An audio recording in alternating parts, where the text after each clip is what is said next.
کلیلی ئەم ماڵە ئارامە چییە؟ ئێمە پرۆگرامەکەمان پرۆگرامی کلیلە، هەر جارە کلیلێکمان دەداتێ بۆکردنەوەی دەرگایەکی داخراو. کلیلی ماڵی ئارام بریتە لە سەلامکردن.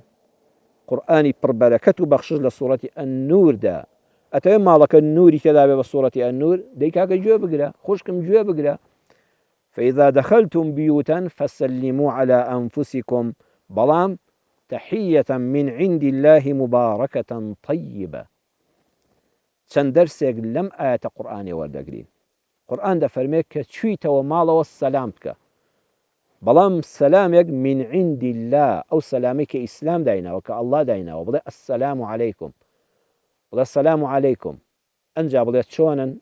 زۆرمان کە دەچینەوە ماڵەوە لەوای چێ جەنابیشت ئەوە لێ بەسەر هاتبێ یەکسەر بمە خێزانت بە منداڵەکانت ئەرێت چۆنن باشن، نە یەکەم جا بڵێ سەلام عەلەیکم، بڵێ ئەسسەلام عەلەیکم، بڵێ سەلام عەلەیکم، ئەرێ باشن چوویتەوە مەڵێ ئێوارەتان باش، بڵێ سەلام عەلەیکم ئێوارەتان باش شکر باشن.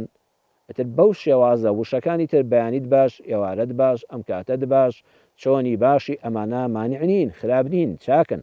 بەڵام لە پێشەوە ئەو سەلامە بڵێ کە ئەڵڵا دایناوە سوبحانەه وتەعالا، بڵێ ئەسسەلام عەلەیکم، با وشەکەت ئەوە بێ کە خوای پەروەردگار فێری کردووی. دووەمیان مبارەکەتەن، با ئەم سەلامە ببێتە مایەی خێرێکی زۆر. مبارەک یعنی خێڕ کەثیر، یعنی خێرێکی یەکجار زۆر بەسەر ئەو شوێنەوە بەسەر دانیشتوانی ئەو ماڵەدا دەڕژێ.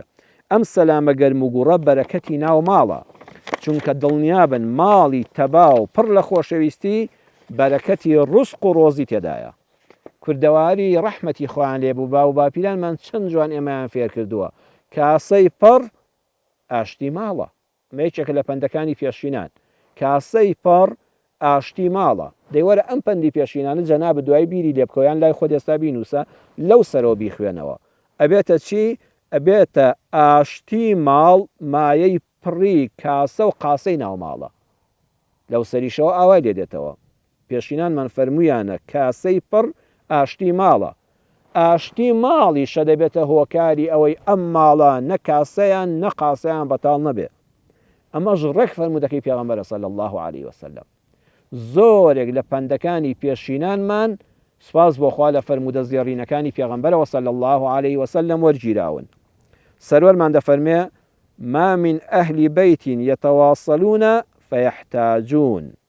إمام ابن حبان رواياتي كردوه شيخ الباني للصحيح جامعة بجمارة فرمودي 5705 دەفەرمێ حديث صحيح، فرموديكي سند راستا لبيغمبر صلى الله عليه وسلم.